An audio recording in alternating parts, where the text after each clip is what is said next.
Турция, вече беше отбелязано от нашия колега, е сред основните ни партньори.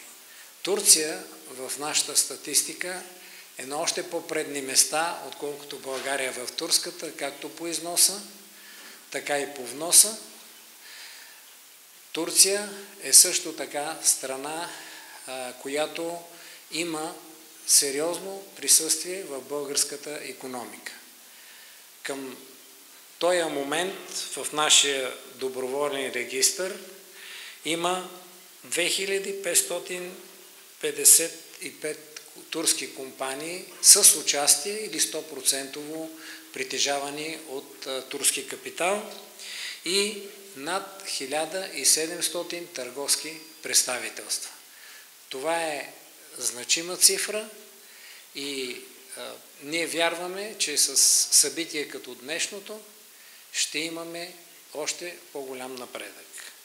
Българска търговско-промишлена палата се радва да има такъв сериозен партньор с стотици хиляди членове. Ние имаме само 55 000 члена, но България е по-малка икономика. В последното преброяване на работодателските организации в България ние водим с 42 000 компании, които са ни оторизирали да представляваме тяхните интереси. Говоря за български и турски компании с регистрация в България и над 600 000 работници в тях.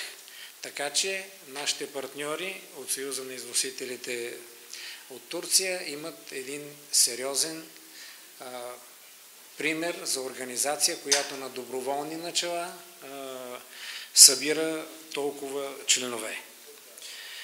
Ние също като Турция и като Съюза на износителите поддържаме и се придържаме да направим всичко възможно, за да може да запазим международната търговия свободна. Там са нещата, които показват коя икономика е конкурентна и коя не.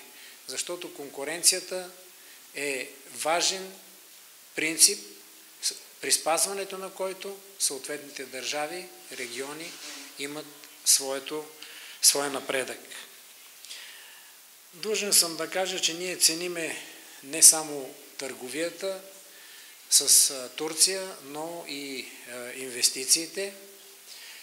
Забележителното е, че турския бизнес през годините е с отлично разбиране точно на тези пазарни двигатели и много от турските инвестиции, вече казахме, хиляди са тук компаниите, идват с своите познания, своите външни контакти и улесняват ръста и на българската външна търговия, защото голяма част от тяхната продукция, произведена в България, отива за износ. България е една страна с отворена икономика.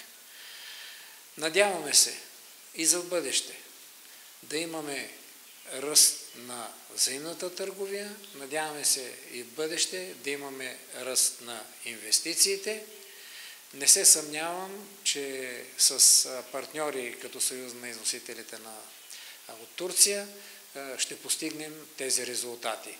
На всички фирми, които днес са тук, повече от 20 фирми, казахте, че са тук, списъкът е интересен, и на българските фирми, които показват завиден интерес към сътрудничество с Турция, не е случайно.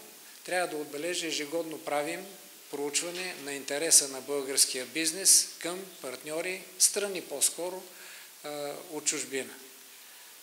Турция е винаги в челната тройка и тази година са на второ място като страна, с която искаме да се сътрудничим. Нека да отговорим адекватно на тези интереси.